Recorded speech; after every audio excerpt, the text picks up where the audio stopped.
Fala galera, me chamo Jonathan Fernandes, está na plataforma de número 167, 167. Mais um episódio com uma mulher de fibra, né? Esse mês eu vou tentar padronizar para que seja um mês só de mulheres. E eu tô com ela, Nayara Teixeira. Faz tempo que eu não trago um carioca aqui. Uma carioca eu acho que eu nunca trouxe. Acho que você é a primeira carioca que passa por aqui. E se apresente, Nayara. Para quem não te conhece, fale quem você é e muito obrigado por você ter aceitado o convite. Imagina, eu que agradeço a oportunidade. Eu sou Nayara, eu tenho 34 anos. Não sou carioca raiz, não falo chiado. Nossa. Eu sou do interior do Rio, eu sou de Barra Mansa. Moro no Rio há 8 anos, mas é uma cidade que me acolheu, é uma cidade que eu amo fazer as minhas coisas, e eu acho uma cidade muito democrática, né, que tem de tudo aqui, tem a praia, que você não tem dinheiro, você vai pra praia, e todo mundo se encontra na praia, então é democrático, eu gosto bastante disso. Sim, eu não conhecia Barra Mansa, é bonito, né, pelo que eu tô vendo aqui no Google. Não é não, você deve estar olhando outro lugar. Será que eu tô olhando outro lugar?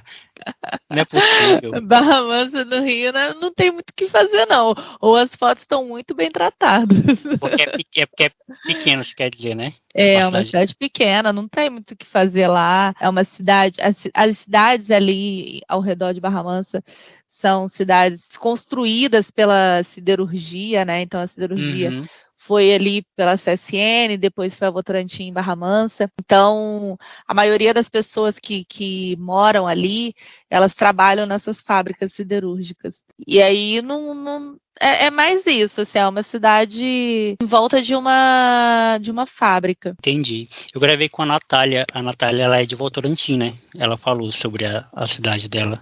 Muito legal. Ah, é verdade. Eu conversei com ela contou. A Natália Lima, muito legal. Então vamos lá, Nayara, o que é o Plataforma, né? O Plataforma, ele é um programa que eu criei ele para matar um pouco da minha curiosidade, que é o que eu sou, na verdade, uma pessoa curiosa, para saber como as pessoas são, como elas pensam e tudo mais. E já que a gente vai falar um pouco sobre você, eu queria que você começasse a contar um pouco da Nayara de Barra Mansa, né? Da infância, da adolescência e tal. E na medida que você for contando, se tiver alguma coisa que eu tiver curiosidade, eu te interrompo e aí a gente aprofunda, pode ser? Claro. Bom, a Nayara, nascida em Barra Mansa, era uma menina feia, magrela. Nossa. Que não conseguia nem um namoradinho, coitada. Era filha única por parte de mãe, depois a minha mãe teve mais filhos. Eu tenho uma história, assim, Jonathan, muito de superação, sabe? Então, o meu pai, ele trabalhou, ele era bancário, a gente tinha uma condição de vida bem legal, bem estável, sabe? Então, eu estudava em escola particular, eu fazia cursos, eu fazia balé. Aos meus 10 anos, meu pai perdeu o emprego, ele se separou da minha mãe e perdeu o emprego. E saiu de Barra Mansa, sumiu e deixou eu e minha mãe, assim, sem muita perspectiva, sabe? Minha mãe era dona de casa, não trabalhava, então a minha vida ela virou de cabeça para baixo.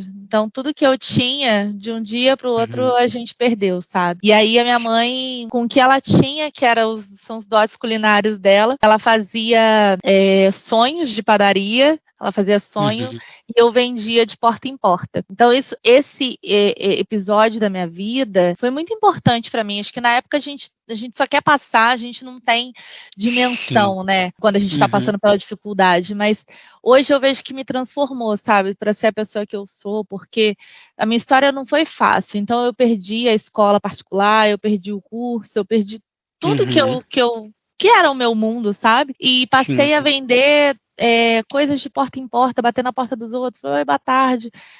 Você pode comprar para me ajudar? Nesse período, a gente viveu também de ajuda da igreja, de cesta básica da igreja. E a minha mãe, ela comia primeiro, aliás, ela deixava eu comer. Desculpa, ela deixava eu comer e o que sobrava do meu prato ela comia, sabe? E ela falava assim, não, é porque eu não tô com fome, fica tranquila, eu tô fazendo dieta. Mas a gente tava passando um maior perrengue, eu fiquei doente, não tinha plano de saúde. Então foi um período assim que foi até longo na minha vida, mas ele foi tão traumatizante para mim que eu perdi a noção de tempo. Então acho que ele durou aí uns anos, só que se eu te contar, na minha cabeça ele durou dias, porque eu apaguei da minha memória. E ali eu comecei a dar valor para as coisas. Eu confesso que eu era uma criança muito enjoada, sabe? Eu comia coisas só de certas marcas. Eu não gostava de certas coisas, eu tinha nojinho. E ali depois, quando você começa a passar dificuldade, cara, eu só queria um danoninho, sabe? Eu só queria tomar um Danone. E a gente não tinha dinheiro para tomar Danone. Então, eu passei a dar muito, muito valor para as pequenas coisas e me transformou mesmo. E aí, anos depois, meu pai reapareceu. Ele ganhou um processo, né, do lugar que ele trabalhava, e ele ganhou um dinheiro e me deu o dinheiro. E eu tinha 14 anos. Eu acho que uma menina com 14 anos, eu não tinha roupa. As minhas roupas eram curtas em mim, porque eu tinha crescido e as minhas roupas eram curtas. Eu ganhava roupa usada. Então, eu acho que todo o pensamento de uma adolescente de 14 anos que ganha um dinheiro na mão cara, eu vou comprar roupa pra mim, né? Eu vou sair, porque eu não saía, não fazia nada. Então eu vou sair. E eu não. Eu peguei todo esse dinheiro e fui numa escola particular, que era meu sonho de estudar. Cheguei na escola, falei assim, olha, isso é tudo que eu tenho. Vamos negociar o preço? E aí a gente negociou. 14 anos isso. Com 14 anos. A gente negociou o preço da escola, porque aí era bem abaixo, e aí eu paguei o ano inteiro. Falei, como que eu vou estudar aqui ano que vem? Eu não sei. Depois a gente pensa. E aí eu paguei o ano inteiro, só que eu só tinha o dinheiro para pagar a mensalidade, eu paguei toda a mensalidade, eu não tinha dinheiro para o uniforme, eu não tinha dinheiro, e a escola era o dia inteiro, eu não tinha dinheiro para o almoço, eu não tinha dinheiro para passagem, e aí a minha mãe fazia bombom, e eu vendia na escola, aí com esse dinheiro que eu vendia na escola, eu pagava passagem.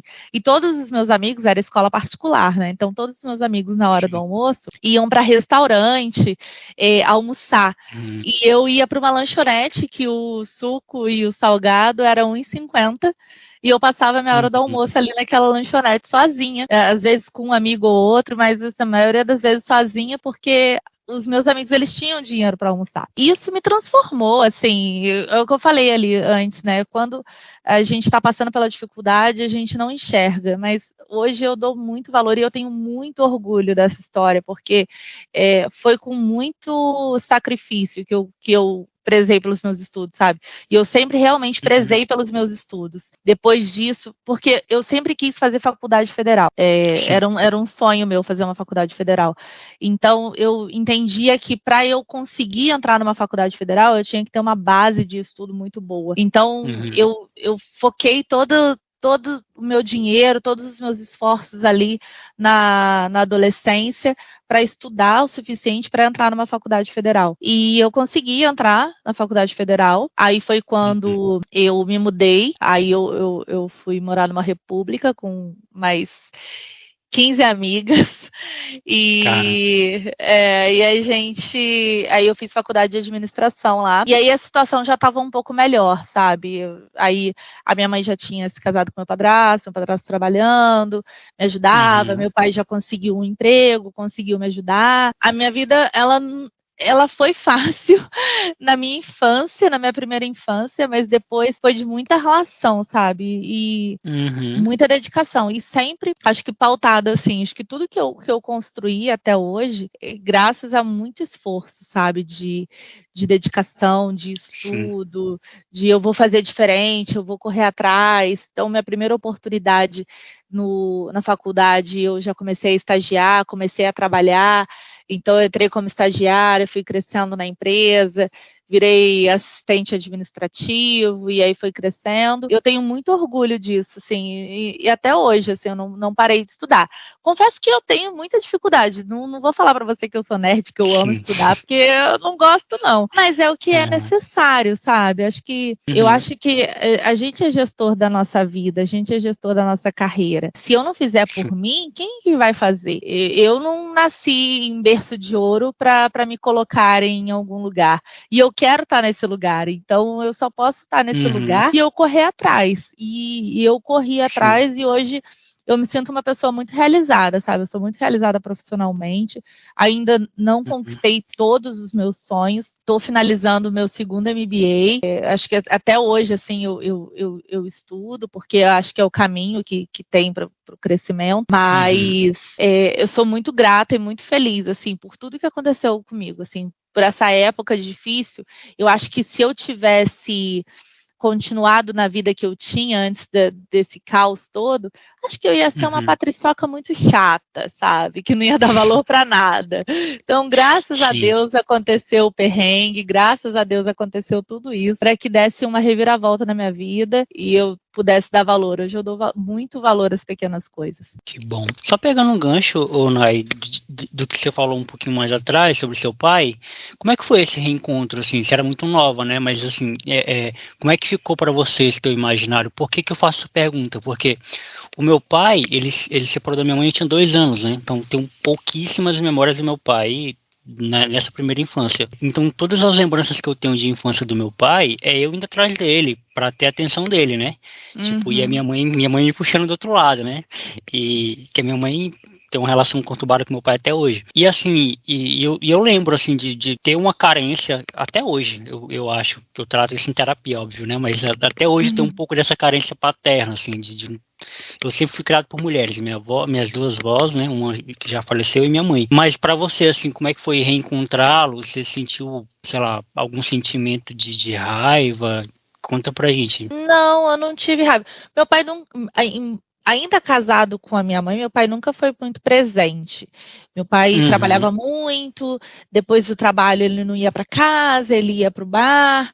Então, final de semana ele também estava no bar. Eu não tenho uma memória daquele pai de novela, sabe? Um pai que senta, um pai que conversa. Que conversa, né? Não tenho isso. Mas engraçado, porque quando ele era casado com a minha mãe e tal, quando a minha mãe eles se separaram, eu falei, ok, eles brigavam, tinha que separar mesmo. E era na minha cabeça, quando ele saiu de casa, eu sofri absurdamente, eu fiquei doente. E uma coisa que eu fiquei assustada, minha mãe também ficou assustada, porque não se esperava que eu fosse sofrer tanto, porque a gente não tinha tanto contato. E aí o que aconteceu, meu pai saiu foragido da cidade que eu morava, e aí, porque ele saiu devendo um monte de gente, então ele saiu foragido. E aí a gente não tinha notícia dele. Quando ele reapareceu, 2 anos depois, ele apareceu muito precisando de ajuda,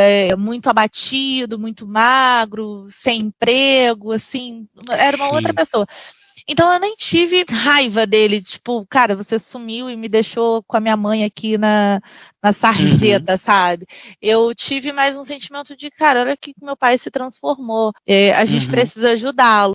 A minha relação com ele é assim até hoje, assim, não é tão presente, sabe? Não é tão intensa como eu gostaria. Eu tenho o meu padrasto, é muito mais presente na minha vida do que meu pai, sabe? Meu padrasto é muito mais ativo, é uma pessoa que eu considero para pedir conselho, para estar do meu lado, é mais meu padrasto mesmo. E aí você se muda para o Rio quando? Em que momento? Eu me mudei para o Rio, na verdade, a minha família, minha família se mudou para São Gonçalo, porque o meu padrasto começou a trabalhar em Macaé. Por questões familiares, a gente acabou mudando para São Gonçalo. E aí eu morava com eles em São Gonçalo e consegui um emprego no Rio. E aí eu fazia... São Gonçalo do Rio dá, sei lá, é perto pra gente, mas num dia de trânsito dá 1h30, por aí. Eu fazia isso todos os dias de ônibus. Até que um dia, coisas de Rio de Janeiro, fui assaltada no ônibus. E aí fui assaltada no ônibus.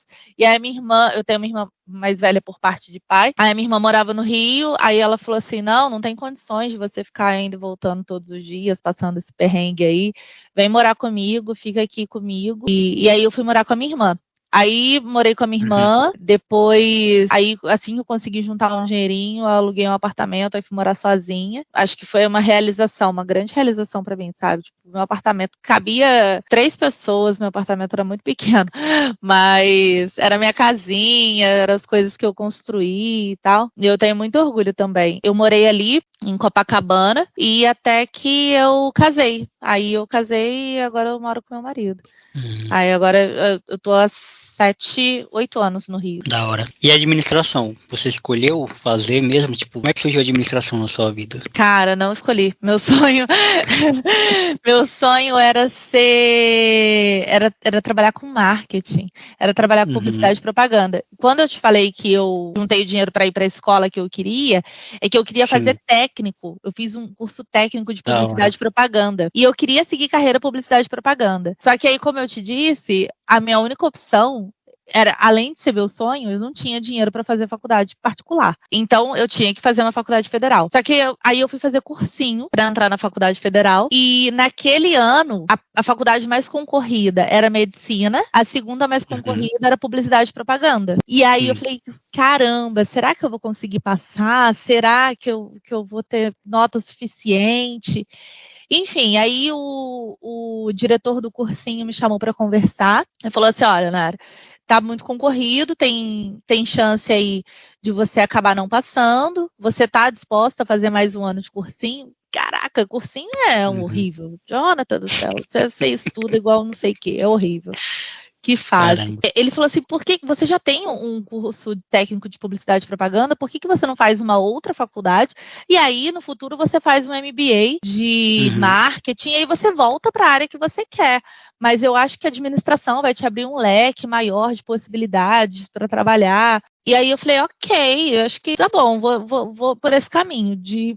No futuro, eu termino a faculdade de administração e faço o MBA de publicidade e propaganda, de marketing e volto a trabalhar para trabalhar com isso. E aí, na época não era Enem que entrava na faculdade, era vestibular. Você fazia a prova para cada faculdade que você queria. E aí, eu prestei vestibular para 6 faculdades. 3 faculdades eu coloquei publicidade e propaganda. 3 faculdades eu coloquei administração. Todas que eu coloquei publicidade e propaganda eu não passei. Mas todas que eu coloquei administração eu passei. Aí eu pude escolher entre as 3. Aí fui fazendo a UF de Volta Redonda. E gostei muito da faculdade. Assim, me abriu leques e hoje eu sou também muito grata, porque... não trabalho com marketing hoje em dia, trabalho com relacionamento com o consumidor e gosto muito, e acho que a administração ela abre muito leque, você pode trabalhar com muita coisa diferente, assim, eu gosto muito da faculdade, assim, mas acho que, e deu certo, sabe, porque quando a gente é adolescente, a gente quer trabalhar com sonho, eu quero ir para aquela negócio que é meu sonho.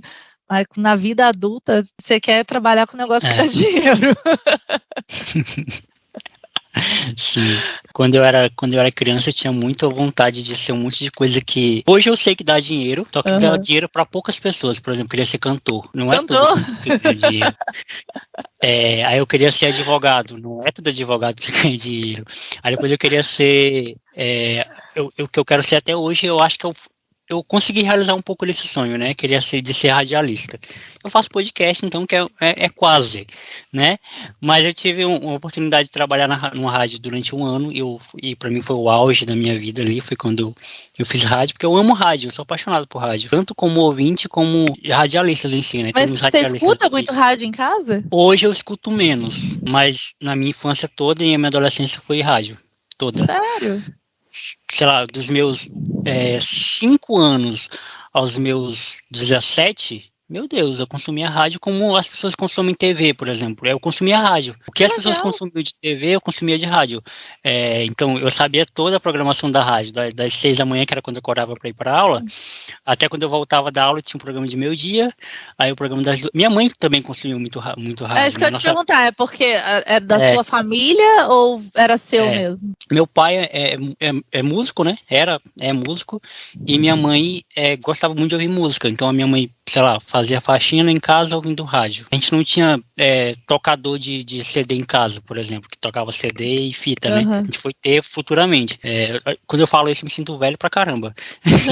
Tocador de CD, né? Enfim, mas a gente não tinha, então a gente ouvia muito rádio. Então a minha mãe gostava muito de um programa, quem é do Acre vai se identificar, vai pegar o que eu vou falar agora.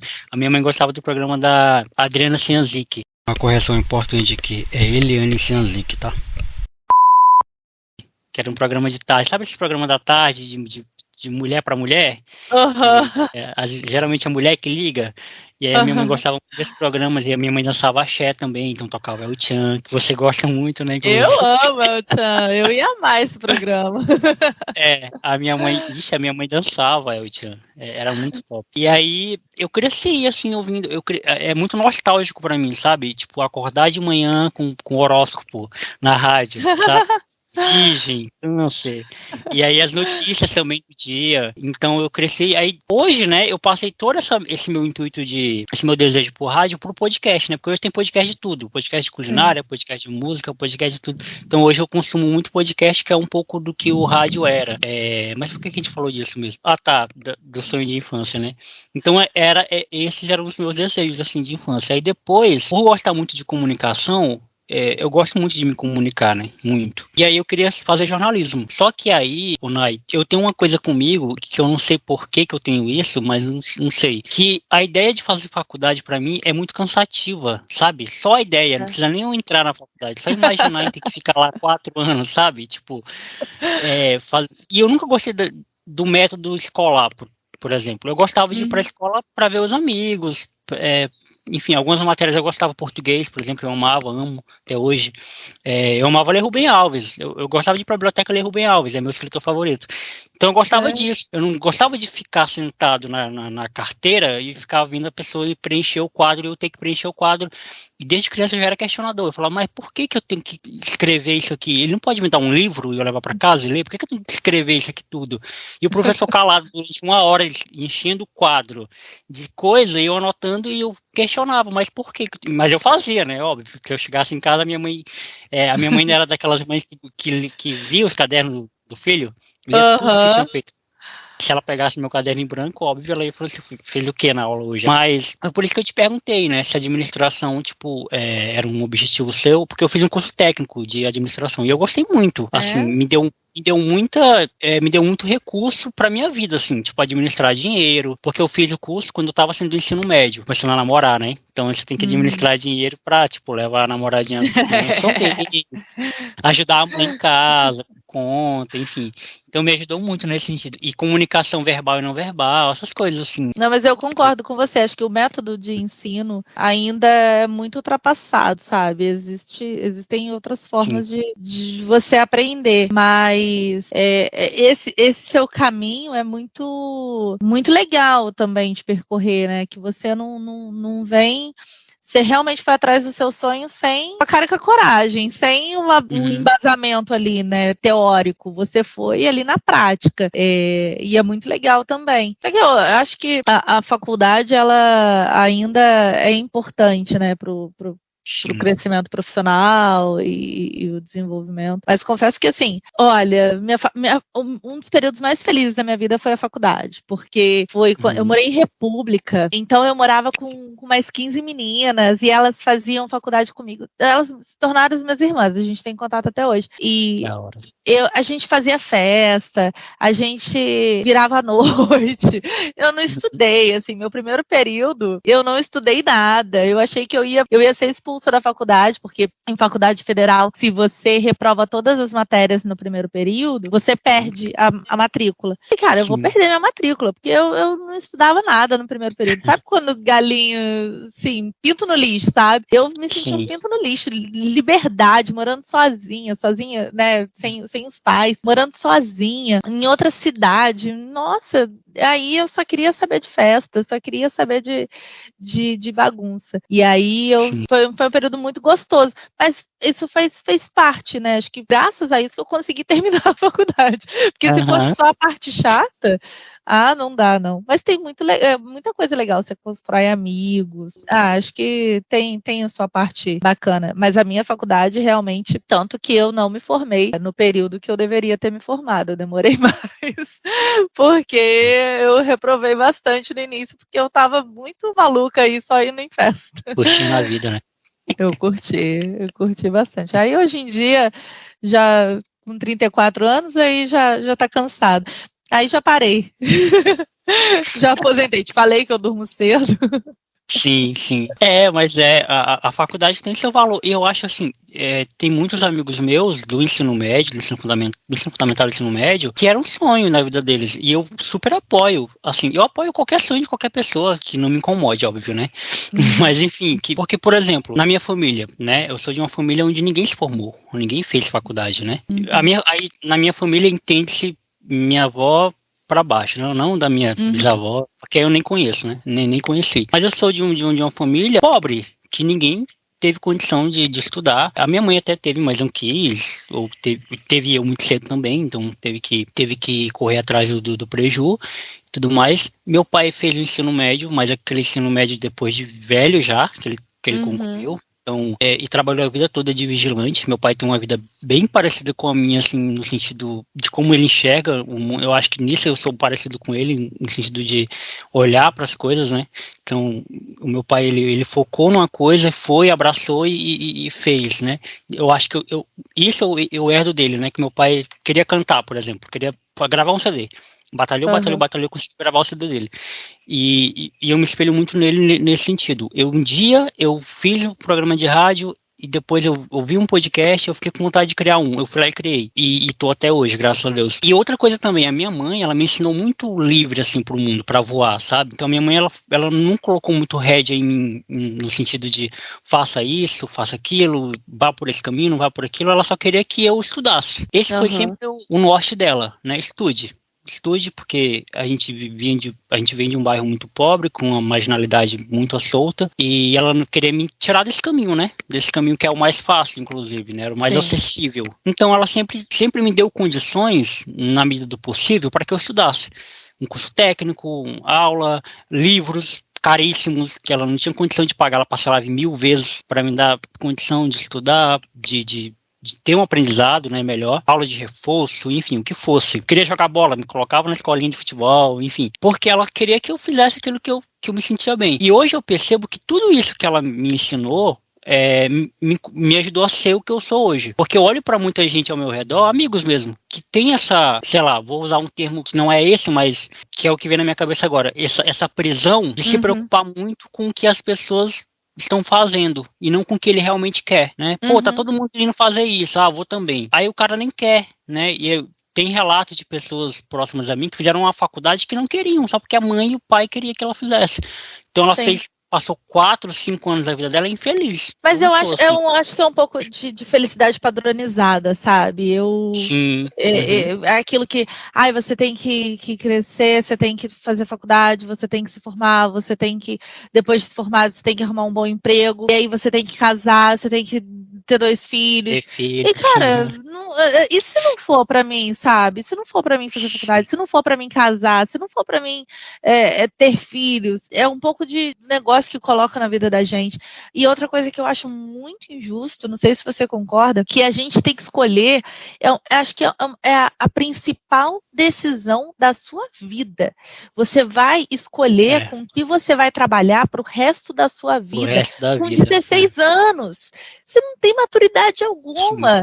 Eu ainda brinquei lá um pouco no início. Falei, quando você você quer trabalhar com um sonho, não sei o quê, mas o sonho não dá dinheiro, é exatamente isso, porque quando você é adolescente, você não pensa muito em como que você vai pagar as contas com 40 anos, como é que você vai ter filhos, como é que você vai sustentar uma família. Você só pensa em, eu quero fazer aquilo que me faz bem. E aí, cara, você escolhe, você vai fazer a faculdade daquilo e você tem que arcar com as consequências, porque você vai trabalhar com aquilo pro resto da vida. Não tô falando, sim, tô falando das padronizadas. Óbvio que tem as pessoas que são muito corajosas, que fazem a segunda graduação numa área completamente diferente, renova toda a sua vida profissional, mas se você seguir por esse caminho de fazer uma faculdade, você tem que tomar essa decisão com 16, 17 anos. E é a decisão mais importante da sua vida, que é o que você vai fazer pro resto da sua vida até você se aposentar.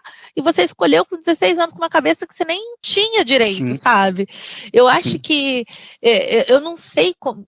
Eu não sei se deveria ser, sei lá, vai para o mercado de trabalho primeiro para depois você decidir o que você quer fazer, de fato, sabe? Vai trabalhar, vai ver o que é, e depois você volta aqui e estuda sobre aquilo, porque eu acho que senão você vai para a faculdade muito cru. Também. Né? Eu acho que hoje, se você escolher cursar jornalismo, você vai com uma outra cabeça, porque... Você já vai saber se é isso mesmo que você quer, se já teve experiência, você vai conseguir linkar melhor quando falarem das coisas na faculdade, falar, putz, isso aqui é aquilo que eu fazia, esse tipo de comunicação aqui é a que eu fazia lá no meu podcast. Então, eu acho que é muito melhor, sabe? Acho que você, hoje em dia, está muito mais preparado para ir fazer alguma graduação, se você quiser, do que se você estaria quando encerrou o ensino médio.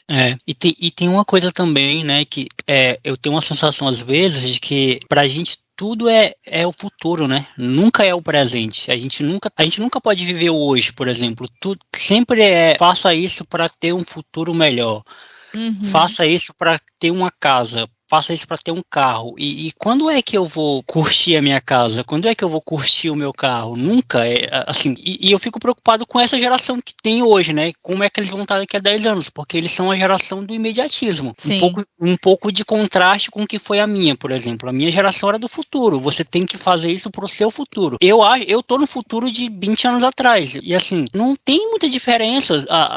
Óbvio, as condições mudaram, mas não tem muita diferença de eu projetar mais 20 anos para frente, porque é sempre o futuro. Esse futuro ele é irreal, ele não existe, ele não é palpável, ele não é segurável. Então é por isso que eu acho eu acho muito desleal, inclusive, querer padronizar a vida de todo mundo com um só tipo de vida, né?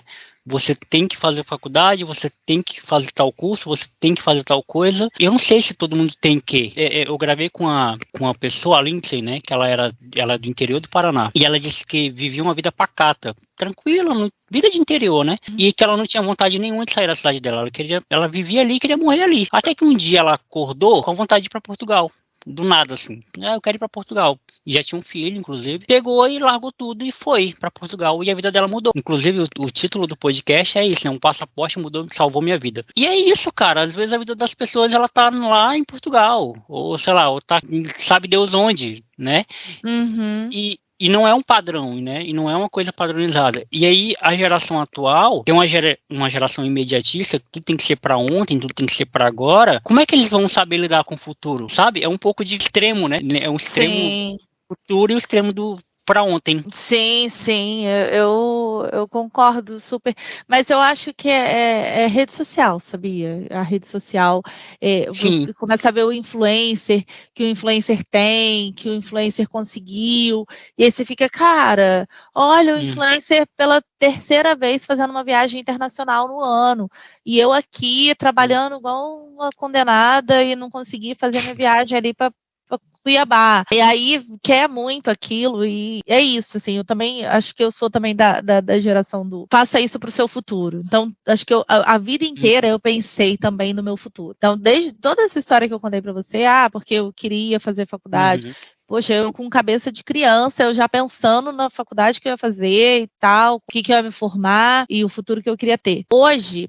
eu sou mais o presente. Eu tenho muito esse discurso, assim, perto com os meus as pessoas que estão perto de mim, cara, curta muito o seu presente, sabe? Poxa, que legal que a gente tá aqui batendo esse papo. Esse papo aqui nunca mais vai se repetir. A gente pode até conversar de novo, mas a gente vai conversar sobre outro assunto, não vai ser esse momento, não vai ser nesse dia. Preze muito pelo seu presente. Eu consegui uma pequena promoção no meu trabalho. Cara, eu ainda não cheguei lá onde eu quero, mas foi um pequeno reconhecimento. Comemora esse reconhecimento. Recebi um bom feedback, comemora esse feedback, sabe? Porque isso tudo é construção da sua carreira. Pode não ser aonde você quer chegar lá no final, mas ela faz parte, é um degrauzinho a mais que você subiu, sabe? Então, as pessoas são meio assim, eu cheguei, e agora? Qual é o próximo passo? Qual é o próximo passo? Calma, sabe? Vive isso. Confesso que eu tô vivendo muito isso, assim, eu casei agora em abril, então tem pouco tempo, tem 5 meses, e as pessoas já estão assim, e o filho? A gente, calma, eu acabei de casar, sabe? Então, deixa eu curtir um pouquinho meu casamento.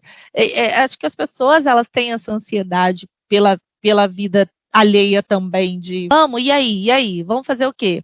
Calma, deixa eu curtir o presente, deixa eu curtir o ano de 2023, depois eu penso como é que vai ser 2024. Eu sou meio, sei lá, eu gosto muito de curtir o presente, de pensar mais no meu presente do que ultimamente eu tô assim, de pensar mais no meu presente do que no meu futuro. E quando eu penso no futuro, eu não consigo pensar num futuro estranho. Eu não consigo pensar num futuro tão a longo prazo. Eu penso num futuro, tipo, 1 ano, 2 anos. Eu não consigo pensar, como você falou, daqui 20 anos. Eu não penso assim.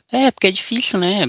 Pensar, e eu acho que é a melhor maneira de viver a vida, quem sou eu para falar isso, né? Mas, assim, a forma que eu também penso é isso, de viver um dia por dia, um dia de cada vez. Se você me perguntasse, ano passado, 2022, que hoje eu estaria onde eu estou, porque assim, eu vivi um contraste muito grande. Eu morava sozinho, né? Eu saí da casa dos meus pais, fui morar sozinho e tal, pra ter uma vida, né, independente, pagar minhas contas, viver só, enfim, tudo mais. Foi um reboliço muito, muito grande. E aí eu dei um passo pra trás, entre aspas, né, de voltar a morar com minha avó. Eu já tinha morado com minha avó na minha adolescência. E tudo casou pra que desse tudo certo para que eu voltasse a morar com ela. E tudo aconteceu na minha vida de maneira muito rápida.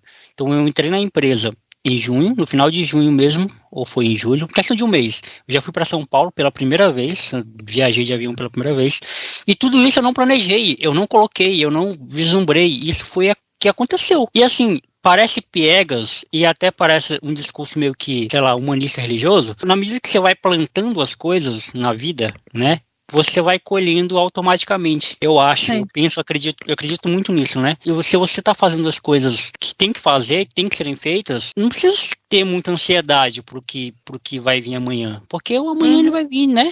A música do Renato Russo, né? É claro que o sol vai voltar amanhã mais uma vez, eu sei. A gente já viu esse sol nascendo algumas vezes, a gente já tem meio que uma ideia de como é que o mundo funciona. A gente não sabe como é que vai ser o nosso sol, o nosso céu, mas a gente sabe como é que ele funciona, né? Então, se a gente sabe mais ou menos como funciona, então, caramba, vamos fazer o nosso, né?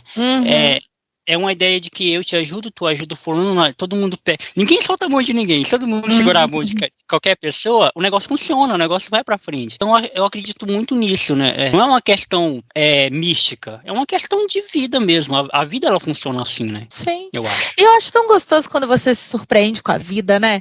É o que você acabou de falar, assim, você não tinha pretensão de entrar para trabalhar aqui, você não tinha pretensão de viajar de avião pela empresa. Eu só queria pagar a conta do mês, só isso.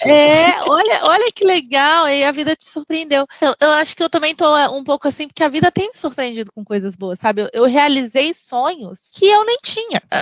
Quando eu realizei, falei, caraca, eu tinha esse sonho. Assim, por exemplo, ano passado, eu fui pra Disney. Eu não tinha esse sonho. Assim, meu marido fez questão de me levar, ele já tinha ido. Eu não tinha esse sonho, porque, como eu contei, eu tive uma infância pobre. Então, pra mim, quem ia na Disney era até fora da minha realidade. Eu não tinha amigas que iam pra Disney, sabe? Era assim, uma coisa que eu só via na televisão, quando a Xuxa ia pra Disney, quando a Eliana ia pra Disney.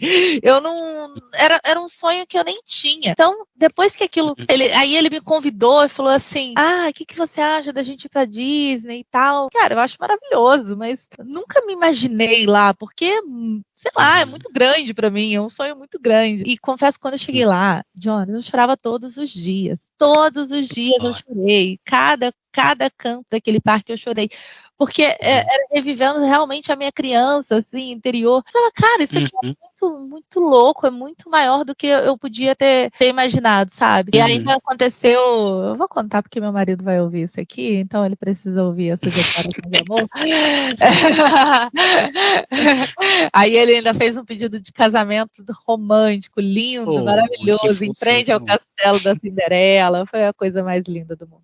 Mas é isso, assim, até isso, era um sonho que eu não tinha, de ser pedida em casamento, de ser pedida em casamento em público, num lugar lindo, sei lá, eu tenho vivido tanto isso, assim, os últimos anos da minha vida, de fazer coisas que eu nunca nem tinha pensado, que eu acho que, assim, cara, não tem como eu planejar minha vida, sabe? Tá legal do jeito que tá. Vamos seguir em frente, vamos fazer do jeito que tá. Tá muito bom, vamos aproveitar.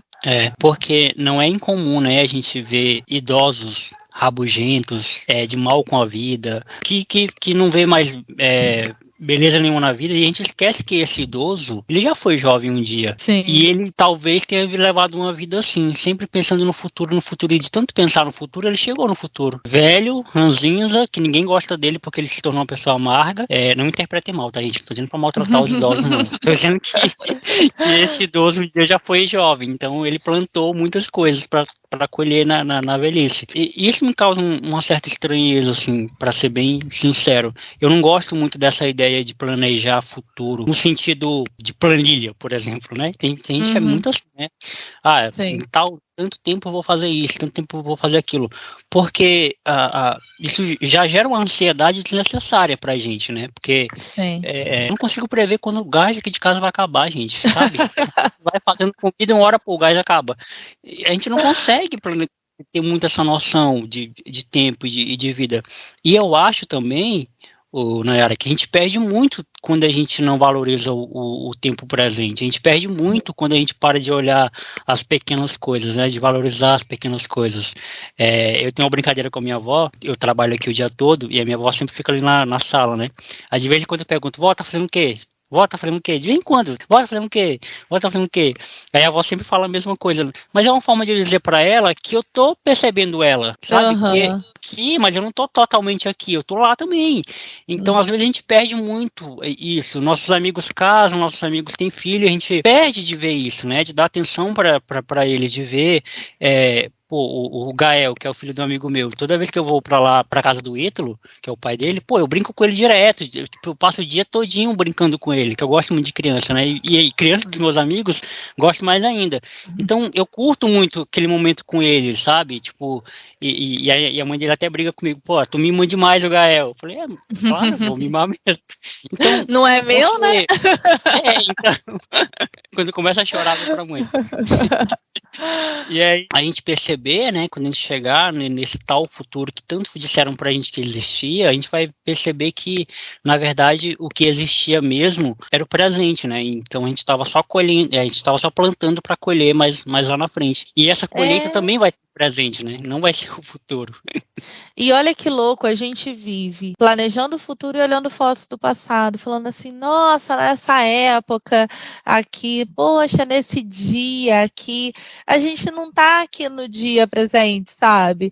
Então, a gente vai registrar, por exemplo, esse bate-papo aqui hoje, será que a gente tá...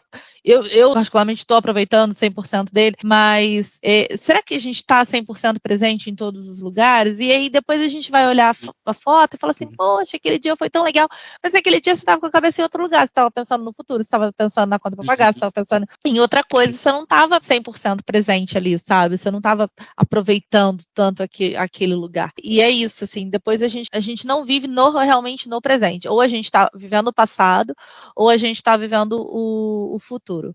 Eu li até alguma coisa, assim, que a mente humana, ela tem muita dificuldade de ficar no presente, né? Se você parar para analisar os seus pensamentos mesmo, você está ou refletindo sobre o futuro ou refletindo sobre o passado.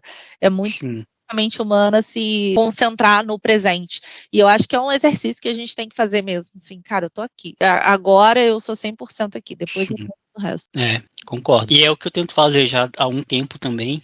E eu lembro que do ano passado para esse ano, eu vivi uma experiência muito ruim de término de relacionamento, né? E eu lembro que uma das últimas coisas que a gente conversou foi exatamente sobre o que nos levou a chegar àquele momento, né? De terminar. E uma das coisas que a gente concordou, na verdade foi a única coisa que a gente concordou, né? Foi que a gente e muitas vezes não estava presente um com o outro, né? A gente trazia para a relação coisas externas que não tinha nada a ver com a gente, e isso prejudicou muito a nossa relação. E se antes eu já tinha um cuidado com isso, hoje eu tenho mais ainda com os meus outros relacionamentos, né? Meu relacionamento com a minha avó, meu relacionamento com os meus amigos, com os meus colegas de trabalho, com o meu bairro, enfim, com qualquer tipo de pessoa. Porque, eu não sei se eu te contei isso, mas eu perdi um amigo em 2020, de acidente de moto. Meu melhor amigo, inclusive, meu irmão, assim. E eu não desejo pra ninguém essa dor que eu senti, que foi uma dor insuportável. Eu acho que foi o pior dia da minha vida. Depois disso, eu comecei a perceber, Nayara, que a gente tá vivendo todo o tempo, se existe, né, um plano, né, maior, que eu acredito que existe, mas a gente tá vivendo todo o tempo causando coisas para os outros, indireta ou diretamente. E a gente está também absorvendo tudo isso. E isso faz a gente crescer. Porém, se a gente não perceber essas coisas, a gente vai ser uma pessoa que cresce ou que diminui sem essa percepção. Não sei se deu para entender mais ou menos o que eu quis dizer, mas é como se, sabe quando você está doente tomando soro, que você nem sente quando alguém colocou uma agulha no seu braço para você tomar soro, que você está tão mal. Então, às vezes, você está tomando um soro, mas você não está percebendo. Às vezes, você está tomando coisas da vida, mas você não está percebendo. Então, aquilo não vai fazer diferença nenhuma para você. Eu tenho muita dificuldade de lidar com elogios, por exemplo, né? Eu tenho dificuldade quando alguém me elogia, eu não sei o que falar, eu não sei como reagir, eu fico envergonhado. Só que eu tô trabalhando isso para poder absorver essas coisas, né? Tipo, quando alguém falar, pô, Jonathan, tu é muito bom nisso, cara, muito obrigado. E entender por que a pessoa me falou aquilo. Ou então quando alguém fala que, pô, Jonathan, tu pisou na bola nisso, que aí eu lido melhor quando alguém aponta um defeito meu, né? E aí eu falo, caramba, por que eu fiz isso, né? Por que eu sou assim? Por que eu falo de muito? Por que eu falo demais? Ou por que eu, enfim, escrevo tanta coisa triste? Enfim, a gente começa a perceber e a gente começa a dar valor mais para essas coisas. Porque se a gente toma choque da vida todo dia, mas a gente não percebe que está tomando choque, que efeito isso vai fazer pra gente, né? Por que a gente vai melhorar? Por que a gente vai... Né? Porque a gente não está tendo a percepção do que aquilo significa. É a mesma coisa você chegar num país totalmente desconhecido, com uma língua totalmente desconhecida, e as pessoas falarem com você, ou te der coisa para você levar, e você não saber o que fazer com aquilo, porque você não está percebendo, você não está entendendo, né, como é que funcionam as coisas. Não, acho que faz total sentido, e você falou um negócio que tem dificuldade de receber elogio. Acho que você já parou para pensar? Outro dia eu estava fazendo essa reflexão com uma amiga minha. Como que as pessoas, no geral, têm dificuldade? Elas se autodepreciam. Então, assim, ai, que blusa bonita. Ai, foi R$29,90 no brechó. Nossa, seu cabelo tá bonito. Ah, nossa, eu não lavo tem 3 dias. A gente tende a se autodepreciar e não aceitar aquele elogio, sabe? A crítica, ela entra muito mais fácil no coração, na mente, você fica remoendo aquilo, você fica, putz, fulano falou isso de mim, falou que eu sou grossa, caraca, eu passei essa impressão para ele, nossa, que chato, poxa, eu preciso melhorar. Você fica muito mais tempo trabalhando aquele feedback ruim do que o bom. Só que a maioria das pessoas, elas não estão preparadas para as pessoas que realmente aceitam o elogio. Se você me elogia agora e você fala assim, Nayara, como que você tá com um cabelo bonito? Se eu falo para você assim, eu sei, obrigada. Afinal de contas, eu sei, eu uso produtos para ele ficar bonito, sabe? Nayara, que roupa bonita. E se eu falo para você assim, eu sei, obrigada. Afinal de contas, eu me visto para ficar bonito. Ninguém se veste para sair na rua se é chamar de brega, né? E aí você vai olhar e falar assim, nossa, mas a Nayara se acha. Tudo que eu falo para ela, né? Acho que a primeira impressão é assim, caraca, pelo amor de Deus. A gente está tão acostumado com a pessoa que chega e fala para você assim, não é nada. Que quando a pessoa te encara e fala assim, Eu sei. Eu realmente faço isso pra ficar bonito mesmo. Muito obrigada pelo elogio. Você já acha estranho. Você fala, opa, estranho isso aqui. Tem alguma coisa errada. A gente tá muito acostumado a negativo. Mas eu também tenho essa dificuldade de aceitar elogio, a gente tem essa... Eu não sei você, mas eu sou uma pessoa que eu gosto muito mais de dar presente do que de receber. Sim, total. Eu adoro escrever carta para as pessoas, mas quando faz para mim eu fico toda envergonhada, toda sem saber. Enfim, acho que a gente está esse lugar aí que a gente quer ser mais provedor do que devedor, sabe? De sentimentos. A gente tem que trabalhar isso, assim, tem que trabalhar a terapia. Só na terapia, né? Aprender a aceitar elogio, aprender a ouvir coisas boas sobre você. E quando ouvir, não retrucar. Aceitar realmente o elogio. Falar obrigada. Realmente, poxa, Jonathan, que trabalho maneiro que você fez. Pô, é isso, eu me dedico pra caramba no meu trabalho, eu sei que eu faço um bom trabalho, sabe? Obrigada. Sim, né? Trabalhando pra isso, né? Tô trabalhando pra isso. Eu consigo lidar melhor com elogios quando são a coisas que eu faço, não a mim, como pessoa. Por exemplo, quando alguém, caramba, eu li teu texto, Jonathan, que texto maravilhoso, ai. Meu coração fica quentinho, sabe? Porque são coisas que eu gosto de fazer, né? Eu vi aquele podcast que tu gravou com o fulano, muito top. E aí, eu gosto, assim, quando eu me sinto melhor, né? Gostou? Que parte que você gostou? O que você leu que você gostou e tal? Mas quando alguém fala assim, pô, Jonathan, tu é meu melhor amigo, tu é uma pessoa legal, pô, gostei daquele teu comportamento que tu fez lá no rolê e tal, fazendo tal coisa. Aí eu já fico, nossa, mas é porque pra mim, e assim, pode parecer um pouco cuzão que eu vou falar agora, mas não é. Porque pra mim, de fato, o que eu faço, ele é só o que eu acho que todo mundo deveria fazer. Eu não faço nada extravagante. Por exemplo, se eu ajudo alguém na rua, ou se eu ajudo alguma pessoa com alguma dificuldade, eu acho que, pô, todo mundo deveria fazer isso, não? Tipo assim, não é eu sei que todo mundo... Eu tenho consciência de que não é todo mundo que faz, tudo bem. Mas o que eu fiz, poxa... Pra você não é nada demais. Mas assim... E é por isso que eu preciso trabalhar, né? A questão de receber o elogio, porque se todo mundo fizesse, não tinha o porquê do elogio, né? Então é por isso que as pessoas elogiam, é porque não é todo mundo que se preocupa, ou todo mundo que faz tal coisa. Eu e o meu amigo, por exemplo, o Ítalo, quando a gente sai para algum rolê, para algum pagode e tal, e às vezes a gente pede balde de cerveja, a gente não toma tudo, sei lá, a gente deixa 1 ou 2 lá, e a gente pega e dá para uma pessoa aleatória. E um dia o nosso amigo viu e falou, caramba, mas tu é doido? Como assim tu tá dando pra uma pessoa que tu nem conhece, cerveja que tu paga? Eu falei, cara, eu não vou mais beber, o Ítalo não vai mais beber. Por que a gente... E o cara vai continuar bebendo. Por que não dá pra ele? A pergunta é o contrário. Por que não dá pra ele? Sei lá. E aí, é um pouco disso, né, também, enfim. As pessoas têm dificuldade da gentileza também, né? Sim. É um outro problema também na nossa... Porque, tem um lugar do mundo, eu acho que é no Japão, eu acho que é na cultura asiática, né, que o pessoal tem a mania de primeiro confiar e depois desconfiar, né? A gente é o contrário, a gente primeiro desconfia e depois que confia, né? Exatamente. Você tem que... Todo mundo tem pé atrás, assim. Realmente, infelizmente, né? A gente vive num lugar tão perigoso, assim. Eu já passei por várias situações que eu fiquei... refletindo. Uma vez, por exemplo, eu estava andando na rua com uma baita de uma mochila, e aí passou uma moça no carro, parou o carro, falou assim, entra aqui no carro, eu te dou carona, você está andando com uma mochila grande, deve estar pesada.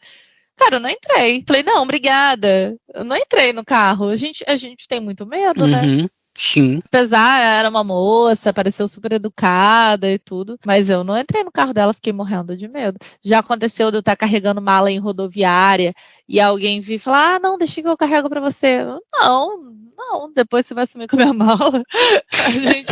A gente tem medo. Vai lá, o que você pode colocar na minha mala, né? Você já assistiu aquele programa das pessoas que são paradas já. no... Sou viciado assistir aquele programa. Eu adoro também. Aeroportos. Muito top. Eu adoro assistir também. Fica bem. Inclusive, quando eu fui para São Paulo, eu fui morrendo de medo, mesmo sabendo que na minha mão não tinha nada. Mas vai que, né? Mas vai que um cachorro cheira cocaína em mim. Vai que fica azul lá o negócio. Não, vai que eu comprei uma mala com cocaína no fundo. Meu Deus, então. E eu já sou preto? Meu Deus. Mas é isso, Nayara. Cara, muito feliz a gente ter trocado essa ideia. Eu te falei que eu convido muito as pessoas para o meu programa, as pessoas que eu gosto, as pessoas que eu me sinto à vontade em trocar ideia. E eu fiquei muito feliz em que você se sentiu à vontade também no programa, né? Para falar da sua vida. E super. Eu queria falar antes de terminar, assim, Pode você falar. é uma pessoa. Nosso primeiro contato, você me contou que você tinha um podcast. Isso me brilhou muito os olhos, assim, porque eu brinquei com você na ocasião. Falei assim, meu sonho era ter um programa do Porchat, né? Do que histórias Porchat, que as pessoas pudessem contar as histórias delas. E aí, tipo assim, por que eu nunca não tenho? Porque eu não tive a oportunidade do Porchat, sei lá, porque eu não sou a Marília Gabriela. Eu fiquei esse lugar. E aí, quando você chega para mim e fala, não, eu quero. Eu sempre tive vontade de ser radialista, e aí eu fui lá e montei meu podcast. E eu faço isso por hobby, sem pretensão financeira. Eu faço para agradar a mim, as pessoas que me ouvem. Cara, aquilo eu achei genial, sabe? De verdade. Assim, eu acho que você tá no caminho certo. Da felicidade, sabe? Você faz algo que te faz feliz. Olha que coisa incrível, sabe? Nossa, eu já falei desse seu caso para várias pessoas. Eu falei, cara, você não sabe que incrível. Eu conheci uma pessoa que faz um podcast, simples hobby, prazer, porque tinha um sonho de ser entrevistador. E você foi lá e realizou seu sonho. Você não esperou ser convidado pela Record, entendeu? Você foi lá e realizou seu sonho. E você faz dentro do seu mundo, dentro do seu universo, dentro das condições que você tem. Você não esperou ter condições melhores. O Cortella diz, faça o seu melhor com as condições que você tem. E você fez o seu melhor dentro das condições que você tinha. Então, sua condição de gravar é essa, a condição de você ter um programa é assim, você colocar lá, e você não esperou ter milhões de seguidores, você não esperou ser convidado por uma emissora, você não esperou a oportunidade de bater na sua porta, você foi lá e realizou seu sonho. Cara, genial, assim, de verdade. Parabéns, parabéns mesmo. E aceita esse elogio. Inclusive é uma dica que eu dou para todo mundo que fala que quer fazer alguma coisa, né? Eu falo, cara, o caminho mais fácil é você dizer que não consegue, ou dizer que não tem condição. Esse é o caminho mais fácil. É só você dizer, eu não tenho microfone, eu não tenho computador, eu não tenho isso, eu não tenho aquilo. Eu comecei gravando lá em 2018 pelo WhatsApp. Então, tipo, o que eu fazia? Eu mandava áudio pelo WhatsApp. A pessoa ouvia o meu áudio e mandava o dela. E era isso, uma conversa imagina, uma conversa de 1 hora, a gente passava 2, 3 horas gravando uma conversa de 1 hora, porque Caramba. tinha que esperar a pessoa mandava. Então eu comecei a fazer nessas condições. E eu tô fazendo até hoje. Então, tudo depende do que você quer, né? Porque se você quer ficar rico, aí realmente eu não te aconselho a fazer outra coisa, né? Tipo, procura outro caminho, meu amigo. Mas se você quer fazer porque você ama isso, e o amor é muito isso, né? O amor, ele é doado, né? Ele não é, tipo, querendo nada em troca, né? Eu não amo a Nayara porque a Nayara vai me dar alguma coisa. Eu amo ela gratuitamente. Então, se eu amo fazer isso aqui, eu vou fazer independente de qualquer situação, de qualquer circunstância. E isso me mantém vivo.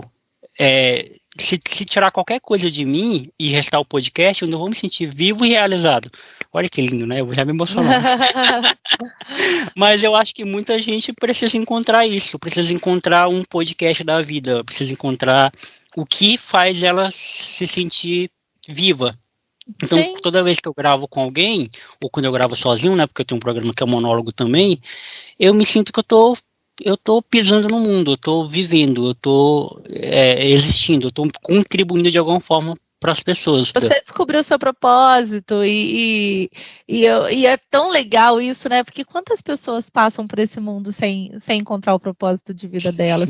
O que faz o olho delas brilhar e o que faz aquela paixão reacender? Quantas pessoas passam simplesmente pela vida? E você achou e você fez, cara. Então, assim, você tá super de parabéns e você alcançou aquilo que muitas pessoas passam a vida em busca, sabe? Eu Procurando, sim. achei sensacional. E eu particularmente gosto muito de programas de entrevista. Você realizou um sonho meu, que eu queria ser Olha, entrevistada por alguém, mas achei um barato, assim, foi divertidíssimo passar esse tempo aqui com você e queria dizer, assim, que desejo muito sucesso para tudo que você fizer, porque merece, porque é feito de coração. E tudo que é feito de coração tem. Você recebe a troca. sim, é isso. Nai, a gente tem um quadro esse ano novo aqui no programa que é o Convidado Indica, né? O nome do quadro não é esse, na verdade o quadro não tem nome, mas eu falo que é o Convidado Indica. Que é o quê? Que é onde você pode fazer com que tudo isso que a gente acabou de falar agora do programa se perpetue para outras pessoas e a gente monte uma rede muito maior de pessoas. E você pode indicar alguém que você acha que eu deveria trocar ideia. Não precisa ser alguém que eu conheça, não precisa ser, sei lá, teve várias gente que indicou pai, por exemplo. Então não precisa ser alguém que eu conheço, pode ser qualquer pessoa, e também não precisa ser só uma. Você pode indicar 2, 3 mil pessoas se quiser. Você só precisa que você fale o nome das pessoas que você quer indicar e o motivo pela qual você está indicando. Ah, Jonathan, eu indico fulano porque ele é muito legal, porque tem uma história de vida muito da hora, enfim. Fique à vontade. Caramba, que difícil isso, hein? Porque eu posso colocar uma pessoa tímida aí numa roubada. Eu vou indicar alguém que tem medo de falar. É. Mas eu Mas vou aí você indica e indicar. depois fala com elas, ué. Não, te indiquei pro negócio ali. Não, eu vou indicar a minha mãe. A minha mãe tem uma história de vida muito, Sim, muito interessante também. Passou por várias coisas aí na infância, na adolescência, na vida adulta. Tem uma história de vida bem intensa. É, Depois eu vou contar para ela, ela vai me matar de eu ter feito isso. Mas acho que rende um programa bom para você. Então, Jonathan, para participar do seu programa, eu indico uma grande amiga que é uma mineira e tem um monte de história para contar, fala super bem, já viveu um monte de coisa aí na vida, acho que vai render um bom programa para você. Foi inclusive a celebrante do meu casamento, a Nayara, minha xará. A gente se conheceu no outro emprego que eu tive e acho que vai ser bem legal se você tiver a oportunidade de bater um papo com ela. é isso, Nayara. Agora esse é o seu lugar de fala, né? Muito obrigado mais uma vez por você ter aceitado o convite, pelo tempo que a gente disponibilizou para trocar ideia. E o seu caso é bem parecido com o caso da Natália. A Natália, ela me chamou para um feedback uma vez, quando ela entrou, logo quando ela entrou, e a gente já foi aquela conexão já à primeira vista, sabe? E aí eu gostei muito dela já de cara, e eu gostei de você também logo de cara, quando a gente trocou ideia pela primeira vez. E aí você pode falar o que você quiser, talvez falar alguma coisa que eu não tenha perguntado, porque ficou bem claro que não é uma entrevista, é um bate-papo, né? E mandar abraço para quem você quiser mandar. E mais uma vez, te agradecer aí pelo seu tempo e por você ter adiado o seu sono um pouquinho hoje. Pois é, não, imagina, eu que agradeço. Realmente a gente teve uma conexão assim muito legal. Acho que, de novo, a sua história me tocou bastante e eu fiquei motivada. Nós temos mais ou menos o mesmo propósito, né? Então, eu tenho um propósito de impactar pelo menos positivamente pelo menos 5% das pessoas que passam pela minha vida. E você tem o seu propósito de impactar as pessoas através das coisas que você faz, dos seus textos, dos seus podcasts. Então, acho que os nossos propósitos se conectaram. E foi um prazerzaço estar aqui com você. Acho que a gente passou, é claro que não é uma entrevista, não contamos detalhes aí da minha vida, mas a gente passou por bons pontos, bons tópicos. Eu acho até que boas conversas aí que podem render futuros bate-papos, assim, né, sobre Com propósito, certeza. sobre carreira, acho que foi muito legal para mim, adorei participar e obrigada aí, estou me sentindo uma famosa sendo entrevistada pela Marília Gabriela. Da hora. Então é isso, né? Até a próxima. Obrigada, Jonathan.